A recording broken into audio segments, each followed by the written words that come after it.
Dr. Melanie Vicino. I'm a naturopathic doctor, and today I want to talk about disordered eating, eating disorders, and what I went through in my own personal journey. I work a lot with women in practice about cultivating a healthy relationship with food. And after having walked through this own journey myself, I believe that we gain authority in the spirit for the things that we've walked through, meaning I have authority over bulimia and eating disorders because I have personally walked through it. This can be a tough topic for many. It's a very emotional topic because it's dealing with the parts of yourself that are unfortunately in pain. After walking through my eating disorder, I started to realize that it was not so much about my relationship with food. It was more about my relationship with my body and how I saw it. At that time, leading up to my eating disorder, so I had dealt with disordered eating ever since starting the fitness industry. So I was a fitness model. I got into bodybuilding. And the underlying reason that I got into it was because I wanted to change my body, but ultimately I wanted to change the way I felt about myself and how the world saw me. In university, I quickly noticed that women got attention when they took care of themselves, when they looked good. And for me, I was never comfortable in my body or happy with the way that I looked. So for me, fitness coaching or bodybuilding was a way for me to transform my body, but also to get the attention that I had been craving and that I had been looking for. Of course, it never gave me the attention that I wanted, but it was a temporary solution to the pain that I was feeling. So I get into the fitness industry and I start getting into meal plans. Meal plans are something that I work with my clients on all the time because I think meal plans can be very, very restrictive, and for the wrong person can end up exactly where I was in disordered eating. Being afraid of carbohydrates, being afraid of the amount of protein that's on your plate, worried about gluten, worried about dairy. It creates this compartmentalization in your mind where you actually become afraid of food. And we are God's creatures. God created us in his perfect image to digest and to eat all of the things that he has for us. So despite the fact, that these can be complementary in clinical practice, because of course we use diets in different ways to help with healing, disordered eating is not part of that paradigm. And if disordered eating is coming out of that paradigm, then we really need to reevaluate whether this is the correct solution for that individual. So back to my journey with bodybuilding. So I get into bodybuilding and I'm eating the same meal over and over and over again. Chicken, broccoli, rice, oatmeal, egg whites, strawberries, almonds, sweet potato, fish, green beans, pretty much with a protein shake and a banana. I ate the same thing for almost a year, 2 years straight. And I remember sitting with my friend Lisa in a coffee shop.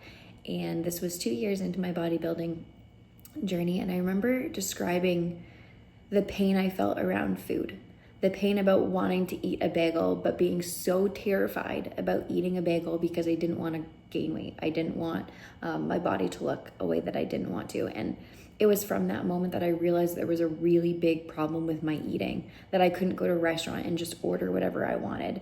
I had become so enclosed in this prison of how I felt about food and how I felt in my body that I thought I had control, but I had no control over my relationship with food and what I was going to eat.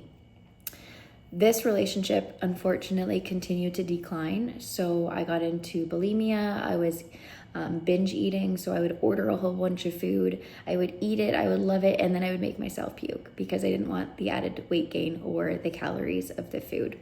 And this cycle got worse and worse and worse and continued to repeat until I handled the underlying problem of it. Now, one thing now looking back and being where I am today, where I am completely free of food, I eat intuitively, I eat well for my body, but I also go to restaurants and I don't worry about the macros of the food that I'm eating. I don't worry about the content. Of course, I try and prioritize protein because that's how good my body feels when I eat protein. But there's no disconnect with the food that I'm eating. I'm more just grateful for the food.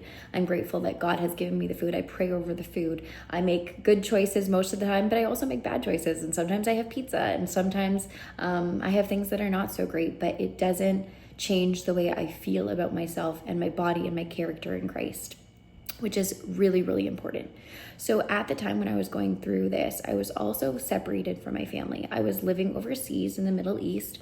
I was studying medicine, which was very, very high stress. And I want to note that the eating disorder actually happened before I had moved, but it accelerated in the process when I was away. And I truly believe that eating disorders not only tell us a lot about how we feel about ourselves, but there's something that we're going through, whether it's grief, separation, a lack of connection. For me, I was deeply grieving the fact that I was not near my family. I felt very lonely. I felt very disconnected. And I just really was sad. I was in a depression.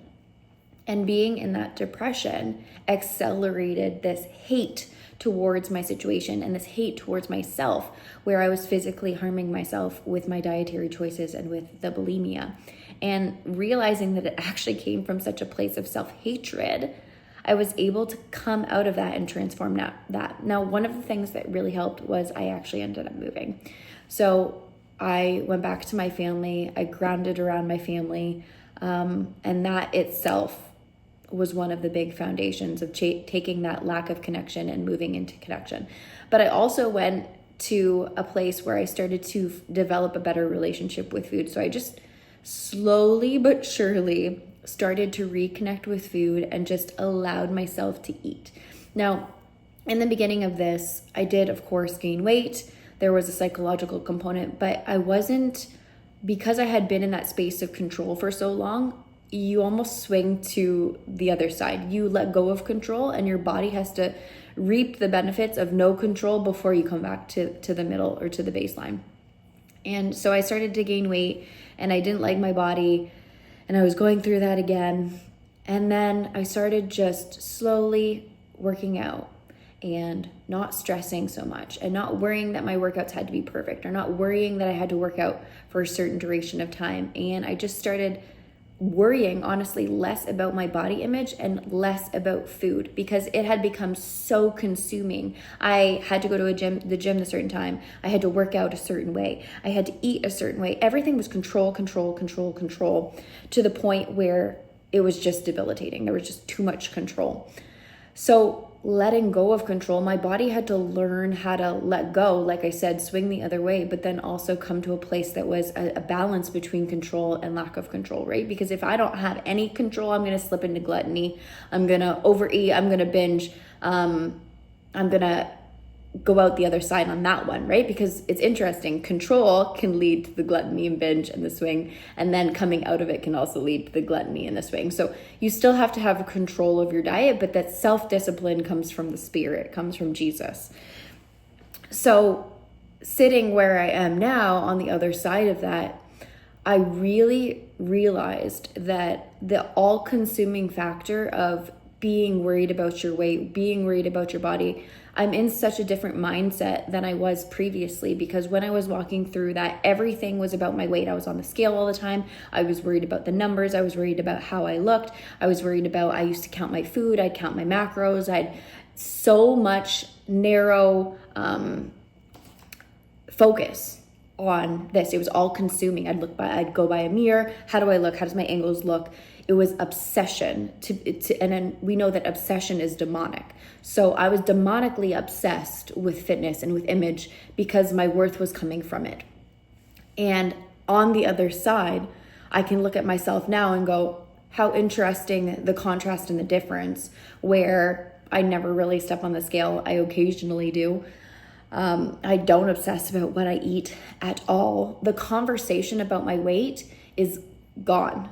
There's no conversation. I mean, of course, I like to feel a certain way, but it's not I no longer talk to myself negatively. I no longer focus on my weight. I don't look at my weight as my worth. I look at my relationship with Jesus as my worth, which has become my identity, right? So it's a very big contrast between the way that my mind and my soul was functioning when I was going through the eating disorder and then where I am now. And I really do feel like this process is an emotional process where we have to look at ourselves and uncover the roots of what we're so unhappy with. Like, I really just didn't like myself. I needed validation. I had so much anger and so much hate and so much loneliness and despair. that it was coming out as an eating disorder. And when you get to the point where you can be honest with yourself, where you sit there and you're like, what am I going through? What is my body trying to tell me? Why am I so overconsumed with this? Your body will tell you. And I realized that there was a lot of things from my past that I also had to go back and heal. Comments that family members had made about my weight, comments during being a personal trainer that people had been making about my weight, or, seeing family members and them being like, oh, you lost weight, like conversations always being about weight. And one of the things that I realized coming out of it and being on the other side of it is that when you stop obsessing and focusing on it, the conversations change. All the external is telling you is your internal dialogue and your internal environment. The amount of comments I used to get about my weight were astronomical, mind-blowing, because that's what I was focusing on. And I can tell you, nobody talks about my weight now. It's been 10 years. Family members don't talk about it. I don't talk about it. It's not like, good to see you lost weight. There's no conversations about it because it's not in my periphery. It's no longer a wound. It no longer hurts me. So if you can look at this journey as something that the internal environment is trying to show you, then it's going to be empowering. It's going to help you move to a new self where you can get free from food, where you can live in your highest potential and your calling with God and be in alignment. And anything that's coming at you demonically, you have power and authority over in the spirit. That was another note. As when things started to get really, really bad for me with the eating disorders, I was playing with new age things that I had no business playing with. I was playing with crystals. I was allowing demons in. I thought I was healing myself, but of course I wasn't. And it was getting worse and worse and worse to the point where I actually couldn't control it. It's like I knew I didn't want to vomit, and there I was on the toilet vomiting, making myself vomit, and going through these same cycles over and over again because there was such a demonic pull on myself. We have the authority of Christ. When you operate in the body of Christ, you have authority over the things that you're going through, and you have authority over the demons.